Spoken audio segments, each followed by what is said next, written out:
Vamos seguir então com a nossa aula, agora sobre esse filósofo aqui do meu lado, o Immanuel Kant.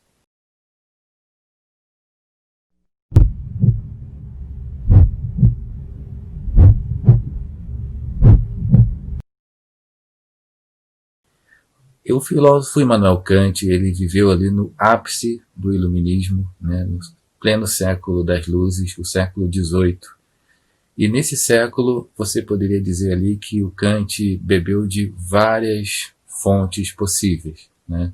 Se na nossa aula anterior nós comentamos sobre o Descartes como aquele que estava iniciando uma preocupação, né, ou pelo menos popularizando a preocupação com o método, você tem agora Kant já bem lá, um pouco mais avançado, já com uma certa bagagem de várias críticas, várias experiências, vários comentários, e que essa bagagem permitiu que ele pudesse fazer uma verdadeira síntese da filosofia moderna, principalmente do século XVII e XVIII. Vamos tentar, assim, só para entender um pouquinho o que o Kant fez, vamos inicialmente contextualizar um pouco o que o Kant produziu, tá bom? Primeiro, vamos entender ali o Descartes, antes de mais nada, né, como um filósofo que iniciou a reflexão a respeito do método, como eu já falei. No entanto, ele foi criticado, apareceram muitos filósofos que deram a sua opinião, construíram seus sistemas também, além, né, do cartesiano, do sistema de Descartes. Então você tem lá o pensamento de Descartes, depois você vai ter o pensamento de Spinoza, depois você vai ter a filosofia também de Leibniz, ok? Esses três filósofos podem ser enquadrados como tendo uma tendência relativamente comum, que é você usar muito da dedução, da razão humana para produzir conhecimento. Nesse sentido, eles eram muito matemáticos, né? Antes de mais nada. Eles usavam somente a razão pura, somente a razão para tirar o máximo possível de conclusões que eles poderiam. E uma vez que se envolve a matemática, e a matemática todo mundo sabe que é exata, é precisa, a princípio, né? Você tem lá toda uma ideia de que ali está o método mais seguro para se conhecer. Esses filósofos, esses três, podem ser enquadrados então no grupo dos racionalistas, porque têm essas características em comum. Apesar de que a gente poderia também fazer algumas análises mais específicas, a gente vê que a coisa não é tão simples assim. Mas, a princípio, uma vez que eles valorizam muito o método dos geômetras, né, aquele procedimento de você ter um axioma, e desse axioma sair tirando várias deduções, uma vez que eles seguem esse procedimento relativamente comum, a gente pode considerar aí que eles tinham, né, uma tendência racionalista de pensamento, ok? Se a gente tem desse lado a tendência racionalista, que é muito matemática, né, a gente pode imaginar também o lado oposto, certo? E aqueles caras, por exemplo, que achavam que a matemática era muita abstração e esquecia do lado concreto da vida, de experimentar as coisas. Então, no século XVII e XVIII, apareceram outros filósofos que criticaram esse procedimento muito abstrato da matemática, que não tinha muito contato com a realidade concreta, experimental. Esses outros filósofos eram chamados de empiristas. E tome cuidado aqui com a palavra empiria, tá? Significa experimentação. Então, daí a palavra empirismo, ou empirista, tá? Aqueles que valorizam a experimentação concreta, prática. Toma cuidado com a palavra espiritismo, por exemplo, que eu já vi alguns alunos meus misturando um pouco a coisa, botando lá na hora de escrever espiritismo. Não sei se de uma forma automática, mas acabou botando isso. Não tem nada a ver, certo? Empirismo, né, vem de empiria, significa experimentação. Quando você valoriza a experimentação antes de mais nada. Então, repare, se você tem lá um lado de filósofos, uma tendência que valoriza muito um conhecimento muito abstrato, muito puro, da razão pura, você tem outro lado que valoriza o concreto, a experimentação concreta do mundo. E esses filósofos vão considerar que o conhecimento deve partir dali, da experimentação. Veja então que você tem aí como que uma disputa no século XVII e XVIII entre racionalistas e empiristas. Os racionalistas valorizam um método que seja seguro para conhecer, baseado na matemática, okay? Baseado na sequência de deduções a partir de axiomas, a partir de princípios que você vai tirando ali uma série de conclusões.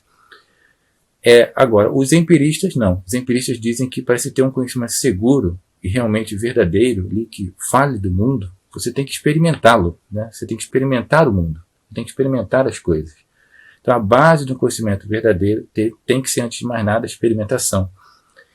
Há um conflito aí muito grande, porque um fica questionando o outro, fica dizendo que o outro está errado, e a gente ficou preso nessa disputa, até aparecer aí o Immanuel Kant, que conseguiu fazer como que uma conciliação desse pensamento. A filosofia de Immanuel Kant é chamada de criticismo, porque ele elaborou uma série de críticas aos pensadores da sua época, aos muitos contemporâneos dele, no sentido de vamos tentar eliminar todo tipo de dogmatismo, todo tipo de simplesmente de raciocínio sem crítica que pode existir ali. O que acontece? Ele vai delimitar, tá? Vai botar limites para a razão e também vai botar limites para aquilo que é experimentado. Nesse sentido, você observa que Kant consegue ser como que um meio termo. Tá? Ele não é nem somente racionalista, nem somente empirista. Ele valoriza o melhor que há nos dois lados. Ele acabou com essa crítica dele. Você tem que entender a crítica como uma espécie de filtro, onde somente passa por esse filtro, né? Tanto ele botou o racionalismo e o empirismo nesse filtro, e somente passa por esse filtro aquilo que é o mais importante, aquilo que diz respeito à ciência mesmo do mundo concreto, real. Ok? Nesse sentido, a gente pode entender o trabalho que Kant fez e a importância que ele teve na história da filosofia. É claro, o nome da obra você já acusa um pouco, por exemplo, que havia um certo foco em se criticar, por exemplo, os racionalistas, porque, afinal de contas, né, o próprio nome da obra, veja, Crítica da Razão Pura. Quem usava a razão pura, né, pura e simplesmente, quem considerava a razão pura como uma base do conhecimento, eram exatamente os racionalistas. Em certo sentido, há um quê aí de crítica aos racionalistas.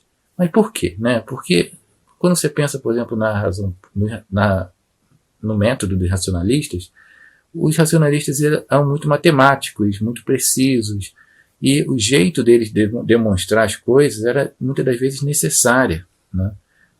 Isso fazia com que muitos racionalistas ganhassem um certo prestígio que não estava muito batendo com a realidade. É nesse sentido que a gente entende aqui razão pura. Veja que não está muito longe do nosso contexto, né, do nosso dia a dia. O que é uma coisa pura, né, propriamente dito? Se você for lá e pedir um café, por exemplo, num restaurante, num bar, numa lanchonete, me vê um café aí, me vê um café. Aí a pessoa pergunta, você quer um café pingado, um café com leite, ou café puro? Aí você diz, café puro. O que você está falando quando você diz café puro? Você está dizendo simplesmente um café que não tem mistura, que não está combinado com mais nada, tá bom? Então, quando a gente fala então da ideia de pureza aqui, de algo puro, se refere antes de mais nada a uma ideia de algo que não tem mistura com nada. No caso, a razão pura seria a razão que não está misturada com a experimentação, tá? Que não está nem presa a nada que é experimental. Às vezes a gente fica só em pensamentos simplesmente abstratos, puramente abstratos. E esses pensamentos muitas das vezes vão para além de qualquer coisa que a gente possa verificar ou demonstrar. Usando a matemática você pode ir longe, acredite, dá para ir longe usando o raciocínio lógico matemático. Qualquer mistura com experimentação iria pelo menos trazer alguma ancoragem no mundo. Só que algumas pessoas não faziam isso, não ancoravam em nada no mundo, simplesmente partiam, né, já de princípios lógico-matemáticos, e partindo desses princípios iam cada vez mais aprofundadamente, seguindo nesses princípios, tirando as suas deduções. Daquelas deduções parecia que você estava fazendo demonstrações cada vez mais rigorosas, mais exatas, mas só que estava indo muito além, né, de qualquer capacidade humana. Essa vai ser principalmente a crítica que Kant vai apresentar. Vale a pena destacar que, apesar então de estar fazendo uma crítica à razão pura, né, que talvez aponte principalmente aos racionalistas, é importante destacar que depois, na Estética Transcendental, lá, que é um capítulo da obra, Kant também vai elaborar um certo refinamento a respeito do que ele compreende como sendo a experimentação sensível, ok? Ele também vai elaborar, por assim dizer, uma crítica também para o lado experimental. Ele não vai aceitar tudo que vem da experimentação de qualquer maneira, ok? Nesse aspecto, a gente vai ver então uma crítica tanto do lado racionalista quanto do lado empirista. Vamos tentar entender da melhor forma possível, então? Vamos seguir aqui com a leitura da obra. Mas antes da gente entrar no texto propriamente, vale só um comentário rápido sobre a obra em si, o texto. Quando o Kant ele publicou essa obra, ele recebeu uma série de críticas inicialmente, e algumas críticas foram consideradas muito sérias por ele, a ponto de ele reescrever a obra. Okay? Então, há duas versões da Crítica da Razão Pura, que foi uma primeira edição que ele escreveu lá, inicialmente, de uma maneira um pouco mais rasa, talvez, sem muitos detalhes, e há uma segunda versão que é uma versão assim que está mais detalhada, entra em mais aspectos, especifica melhor, já resolve alguns problemas que foram apresentados para ele. Então, essa segunda versão, né, ela é uma versão mais completa e por isso mesmo é usada na maioria das traduções que você vai ver por aí. No entanto, esse arquivo que a gente tem aqui, esse arquivo ele é interessante porque ele apresenta as duas versões, tá? Tanto a versão A quanto a versão B. Então, às vezes, você vai encontrar ao longo do texto, né, bem do ladinho assim, a letra A para fazer referência à primeira edição e a letra B para fazer referência à segunda edição. Quando a gente pensa, então, nessas duas edições, tá, a primeira edição e a segunda edição, é exatamente para mostrar que o próprio Kant realizou uma crítica da sua própria crítica, né? Ele fez uma revisão dos seus textos, ele aprimorou muitas das respostas na edição B, e por isso mesmo a edição B acaba sendo o texto padrão aí da maioria das traduções.